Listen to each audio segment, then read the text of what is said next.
Morning, everyone. Today I am going to explain assignment number 1, thermal power plant safety. The question: state any 6 safe practice to be followed in a thermal power plant for ash disclose and emission control. ये 6 mark का question है। इसमें thermal power plant में बिजली उत्पादन के दौरान बड़ी मात्रा में राख, जो उसको ऐश बोलते हैं, और धूल के कण निकलते हैं। यदि इन्हें सही तरीके से प्रबंधित नहीं किया जाए तो पर्यावरण और मानव स्वास्थ्य पर नकारात्मक प्रभाव पड़ सकता है। इसीलिए कुछ महत्वपूर्ण सुरक्षा उपाय अपनाने होंगे। तो पॉइंट नंबर 1 है ऐश डिस्पोजल एरिया, मतलब जो राख के निपटान के लिए एक विशेष और सुरक्षित क्षेत्र निर्धारित किया जाता है ताकि राख को व्यवस्थित रूप से संग्रहित किया जा सके। सेकंड पॉइंट है use ash use of fly ash. Fly ash का उपयोग नीची भूमि को भरने तथा निर्माण कार्यों में किया जाता है। इससे अपशिष्ट का पुनः उपयोग होता है और भूमि का बेहतर विकास होता है। थर्ड है गहरों डीप पॉन्ड्स। गहरे गड्ढों या तालाबों को राख से भरकर उनके ऊपर मिट्टी और घास की परत बिछाई जाती है। इससे राख हवा में नहीं उड़ती और प्रदूषण नियंत्रित रखा जा सकता है। फोर्थ पॉइंट है cleaning of flue gases. Boiler से निकलने वाली फ्लू गैसेस को सीधे वातावरण में नहीं छोड़ा जाता है। उन्हें पहले इलेक्ट्रोस्टैटिक प्रेसिपिटेटर द्वारा साफ किया जाता है। उसके बाद में है 5 नंबर का पॉइंट वर्किंग ऑफ ईएसपी। तो ईएसपी में उच्च वोल्टेज का उपयोग करके एक विद्युत क्षेत्र बनाया जाता है जो धूल के कणों को अपनी ओर आकर्षित करता है। 6 नंबर का पॉइंट है पोल्यूशन कंट्रोल। धूल के कण इलेक्ट्रोड की सतह पर जमा हो जाते हैं, जिस वायु प्रदूषण से कम होता है और पर्यावरण की सुरक्षा बढ़ती है। सो इसका कंक्लूजन ऐसा है कि इस प्रकार थर्मल पावर प्लांट में केवल बिजली उत्पादन ही महत्वपूर्ण नहीं है, बल्कि राख का सुरक्षित निपटान और प्रदूषण नियंत्रण भी उतना ही आवश्यक है। इस सुरक्षा उपायों का पालन करके हम पर्यावरण और जन स्वास्थ्य को बेहतर सुरक्षा कर सकते हैं। Thank you everyone. आज का हमारा सेकंड क्वेश्चन है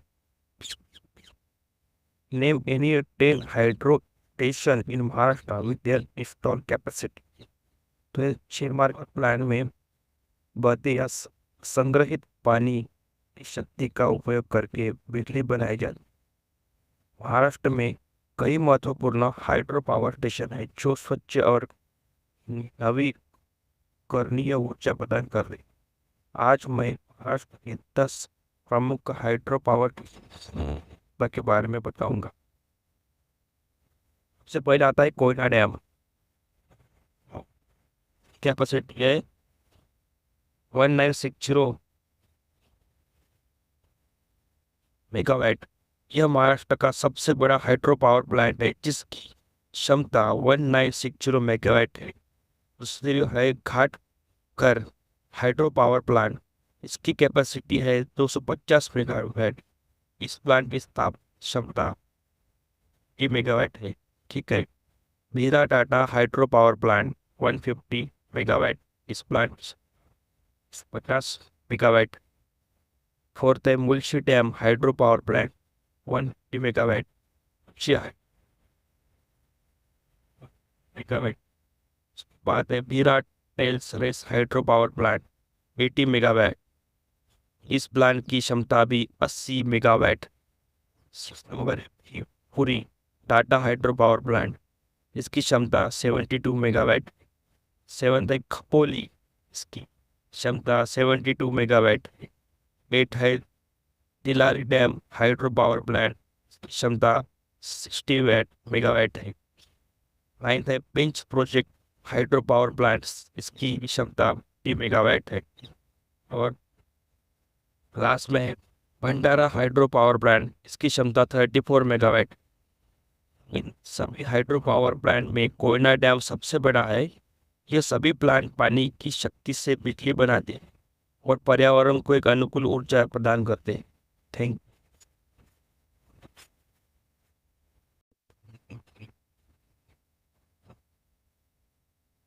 now I will explain assignment number 3।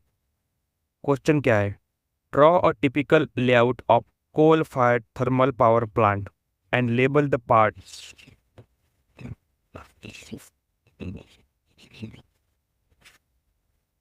4 mark के लिए ये क्वेश्चन एग्जाम में आया है। इस डायग्राम में कोयले की सहायता से बिजली बनाने की पूरी प्रक्रिया दिखाई गई है। आइए इसे हम एक एक करके समझते हैं। सबसे पहले बॉयलर होता है। बॉयलर में कोयला जलाया जाता है। कोयले से उत्पन्न गर्मी पानी को गर्म करती है, हाई प्रेशर स्टीम में बदल देती है। यह हाई प्रेशर स्टीम टरबाइन में जाती है। टरबाइन से भाप के दबाव से ब्लेड घूमते हैं। टरबाइन जनरेटर से जुड़ी होती है, इसलिए टरबाइन से घूमने पर बिजली उत्पन्न होती है।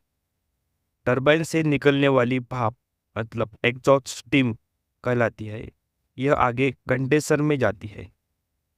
कंडेंसर में कूलिंग टावर से आने वाले ठंडे पानी की सहायता से भाप को वापस पानी में बदला जाता है। इसके बाद फीड पंप इस पानी को फिर से सिस्टम में भेजता है। बॉयलर में प्रवेश करने से पहले पानी इकोनॉमाइजर से होकर गुजरता है। इकोनॉमाइजर फ्लू गैस की बची हुई गर्मी का उपयोग, इसलिए कोयला की बचत और प्लांट की इफिशियंसी बढ़ती है। अंत में फ्लू गैस माध्यम से निकलता जाती है।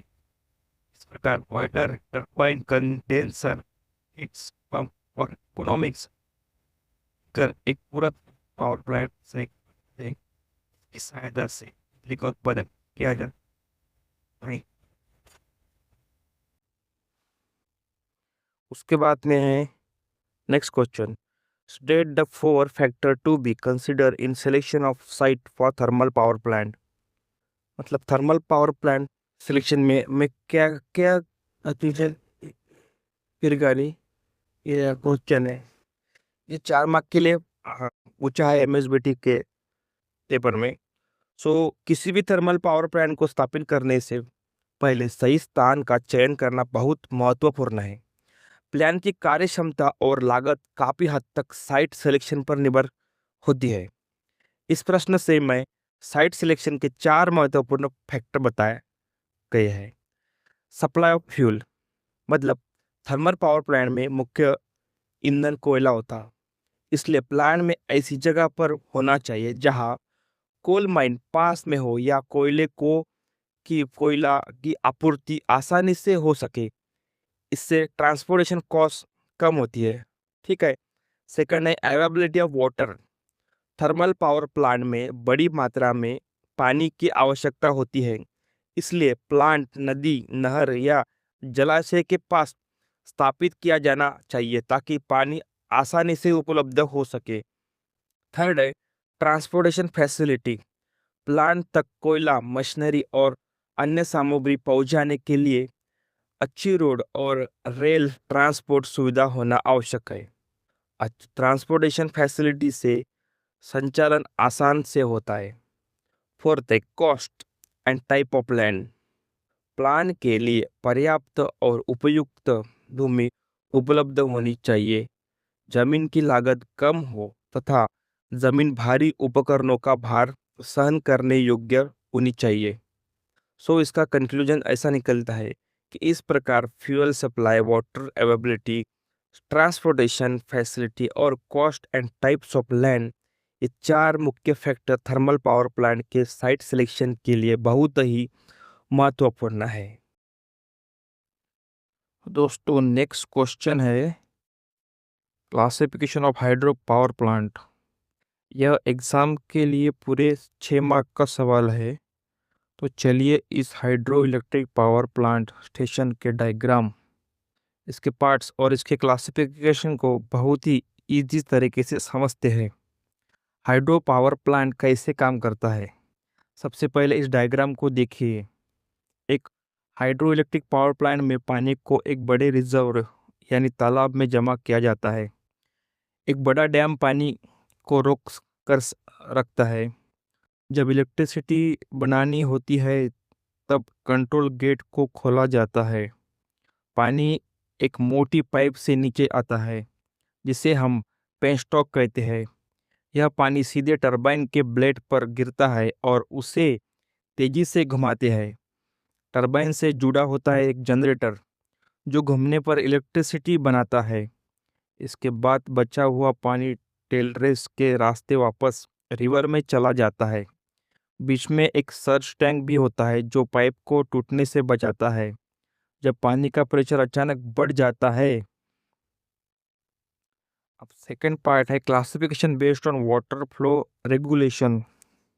अब आते हैं क्वेश्चन के पार्ट पर, यानी उसका क्लासिफिकेशन। पहले तरीका है classification based on water flow regulation, यानी पानी के फ्लो के हिसाब से 3 तरह के होते हैं। रन ऑफ रिवर प्लांट्स, इसमें कोई बड़ा डैम या रिजर्व नहीं होता। नदी या पानी जैसे बहता है वैसे ही उसके कर्व यूज़ करके इलेक्ट्रिसिटी बनाई जाती है। यह छोटे स्केल पर काम करता है।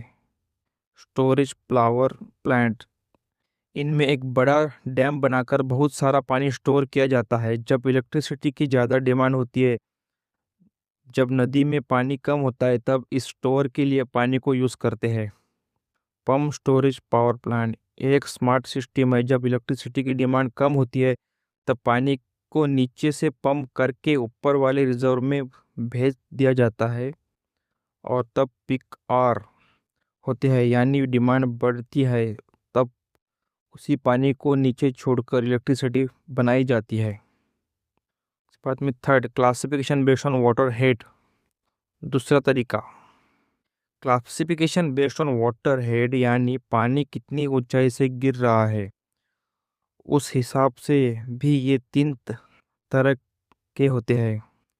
हाई हेड प्लांट्स, यह पानी 100 मीटर से ज़्यादा की ऊंचाई से गिरता है जिसमें बहुत हाई प्रेशर होता है, इसलिए लंबे पेनस्टॉक और पेल्टन व्हील जैसे इम्पल्स टर्बाइन का यूज़ होता है। यह ज़्यादातर पहाड़ी इलाकों में होता है।